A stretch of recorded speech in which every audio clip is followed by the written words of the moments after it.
అల్లసాని పెద్దనగారు రచించిన మనుచరిత్ర అను ప్రబంధ కావ్యములోని వరూధిని ప్రవరాఖ్య అనే రసరమ్య ప్రణయ ఘట్టంలోని నాయికా నాయకులకు ప్రస్తుత సంభాల నగర సందర్శన ఈ చిన్న కథకి మేళవింపు. ఆహ్లాదం కొరకు మాత్రమే.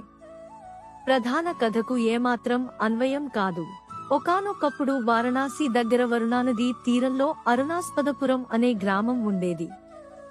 ఆ గ్రామంలో ప్రవరుడు అనే పేరుగల బ్రాహ్మణ యువకుడు ఉండేవాడు. అతను వేదవేదాంగ పారతుడు, ధర్మనిష్టా గరిష్ఠుడు, నిత్యాగ్ని హోత్రుడు, మెడలో రుద్రాక్షమాలలు, నుదుటి మీద విభూతి రేఖలు, మధ్యలో కుంకుమ బొట్టు, ధర్మాచరణ పట్ల ఎంతో బద్ధుడైనవాడు.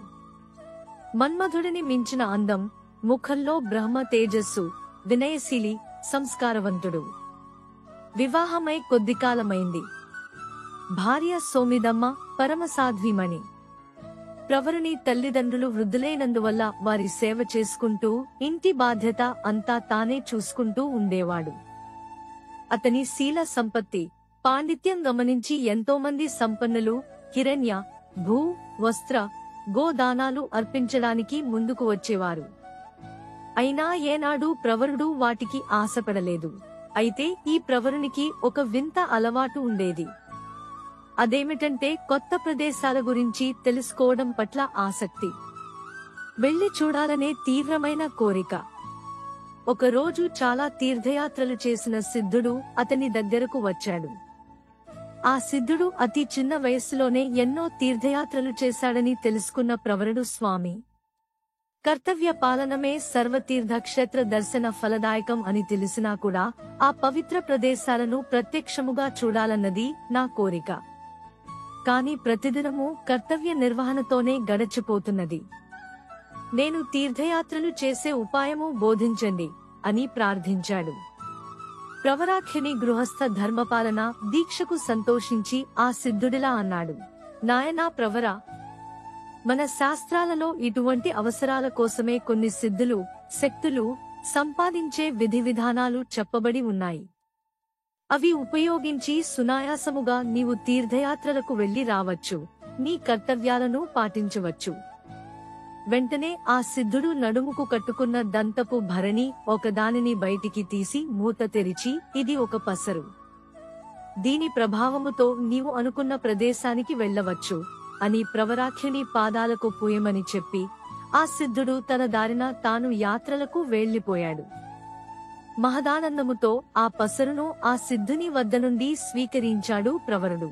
మరునాడు ప్రవరుడు ఇంటి వద్దనున్న తల్లిదండ్రులను సేవించి తన నిత్య అనుష్ఠానాలు పూర్తి చేసుకుని అందరి అవసరాలు తీర్చి కుటుంబ బాధ్యత భార్యకి అప్పగించి అతిథి అభ్యాగత సేవ చేయమని చెప్పి సూర్యాస్తమయం లోపల ఇంటికి చేరాలన్న సంకల్పంతో పాదాలకు లేపనం రాసుకుని హిమాలయ పర్వతాలలోని పవిత్ర క్షేత్రాలు, సుందర తీర్థ ప్రదేశాలు చూడాలని బయలుదేరాడు. ఆ హిమాలయ పర్వతాల సొగసును వర్ణించడం ఆ బ్రహ్మకైనా తరమా?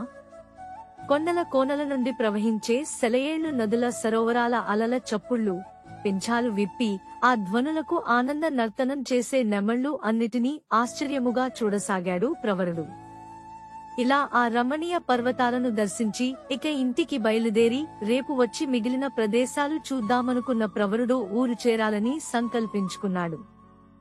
కాని కదలలేకపోయాడు. మంచునీటిలో పాదలేపనం కరిగిపోయిన వైనం తెలుసుకున్నాడు. మొదలు నరికిన వృక్షమైపోయాడు.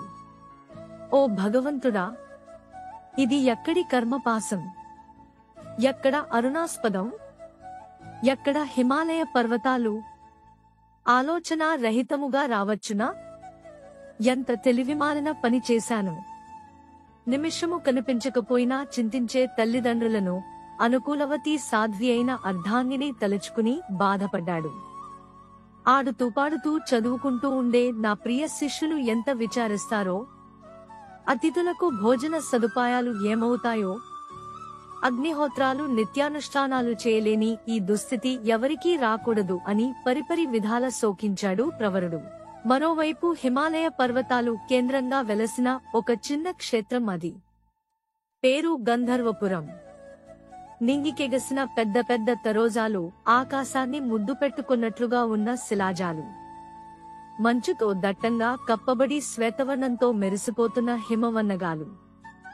ఎక్కడో కోయలల శ్రావ్యగానాలు, నెమళ్ల ఆటలు, సెలయేటి సవ్వడి గలగలలు. ప్రకృతి అంతా అక్కడే రంగరించుకున్నట్లు ఓ అందమైన ప్రదేశం అది. ఆ ప్రదేశంలో అక్కడక్కడా వెలసిన చిన్న చిన్న అంతఃపురాలు.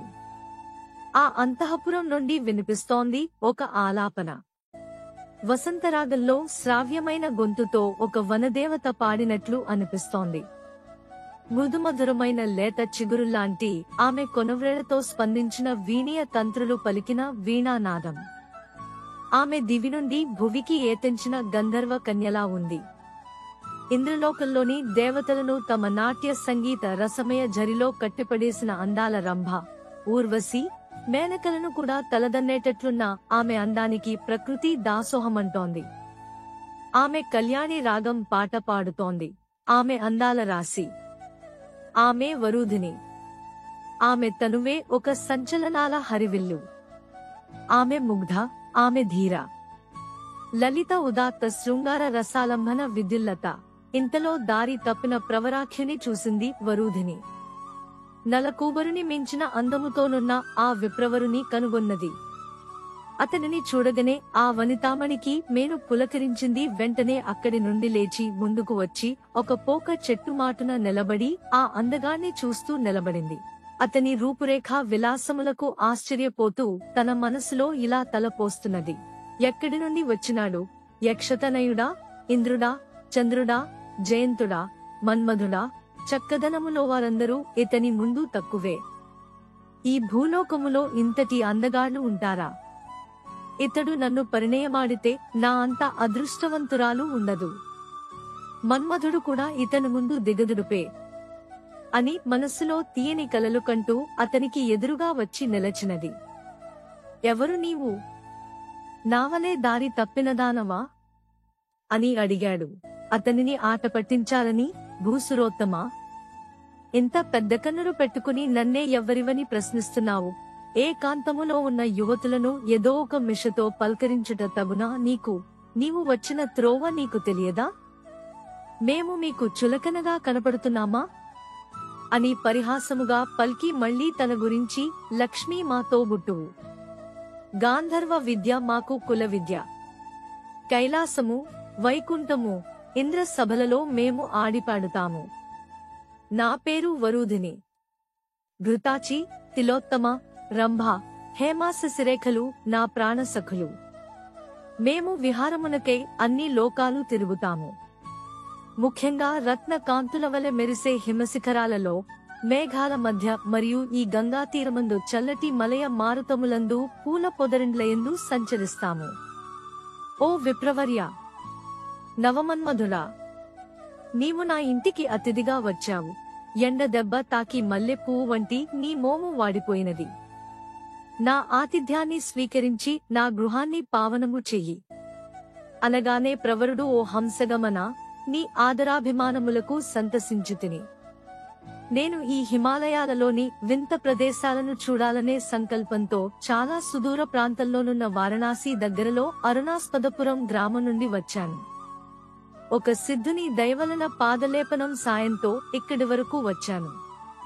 ఆ సూర్య భగవానుని లేలేత కిరణాల వెచ్చదనానికి చుట్టూ ఉన్న మంచు కరిగి నా కాలికి పూసిన పాదలేపనం కరిగిపోయింది. ఇక ఈ హిమవత్పర్వత సానువులు దర్శించలేని అభాగ్యుణ్ణి. యువతి, నీ సందర్శన భాగ్యంతో నా కోరిక తీరే మార్గం కనబడుతున్నది అని నా మనసు చెబుతున్నది. ఈ హిమవత్పర్వత సానువులే మన ఈ రహస్య అనురాగ సమావేశాన్ని ఏర్పాటు చేశాయి. నాకు ఎప్పటినుంచో ఈ పరిసరాలలో ఉండే సంభాల నగరాన్ని చూడాలని ఆకాంక్ష. దానిని భూలోక త్రివిష్టపం అని కూడా అంటారు. అక్కడ దేవతలు సంచరిస్తూ ఉంటారని మా వైపు చెప్పుకుంటూ ఉంటారు. మానవ శరీరంలో ఉండే సుషుమ్ననాడి తెరుచుకున్నవారు మాత్రమే ఈ సంభల నగరంలోకి ప్రవేశించగలరని, సాధారణ మానవులు తమ తమ భౌతిక శరీరంతో చేరుకోలేరని అంటారు. ఓ సుందరి, నీవు ఈ ప్రాంతానికి సుపరిచితురాలివి. నీ సాహచర్యంలో ఈ వింత నగరాన్ని నేను చూడగలిగితే ధన్యుణ్ణి. అని తన కోరిక తెలియజేసుకున్నాడు. ఈ ప్రవరాఖ్యని రూపురేఖ లావణ్యాదులే కాదు, వినయ, సౌశీల్య, ప్రేమానురాగాల మాటలు కూడా మనస్సుని రంజింపజేస్తున్నాయి అని మనసులో అనుకుని, ప్రవరా, నీకు నా ప్రత్యేక శక్తులను ఉపయోగించి సంభల నగరానికి తీసుకుని వెళ్తాను. ముందుగా ఈ రోజు నా ఆతిథ్యాన్ని స్వీకరించు. రేపు ఉదయాన్నే దర్శిద్దాం అని మృదు వచనాలతో చెప్పింది.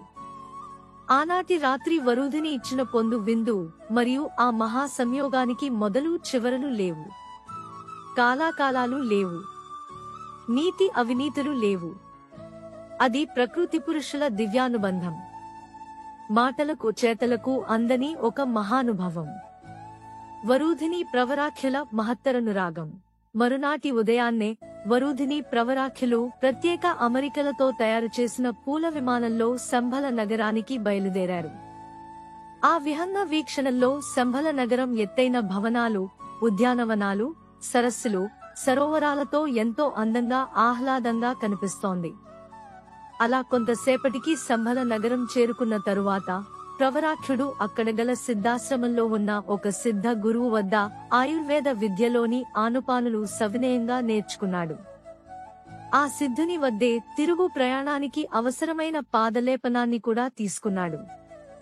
సంభల నగర సౌందర్యాన్ని తనివి తీరా చూసుకుని, వరూధిని చూసి, కైలాసాన్ని కూడా చూపించి ఈ జన్మకొక పరమార్థాన్ని చూపించవా అని అడిగాడు. నరమానవులకే కాదు, మాకు కూడా ఎప్పటికప్పుడు చూసే అవకాశం లేదు ఆ కైలాసం. ఈ విషయంలో నేను నిస్సహాయురాలిని అని తన నిస్సహాయతను తెలియజేసింది.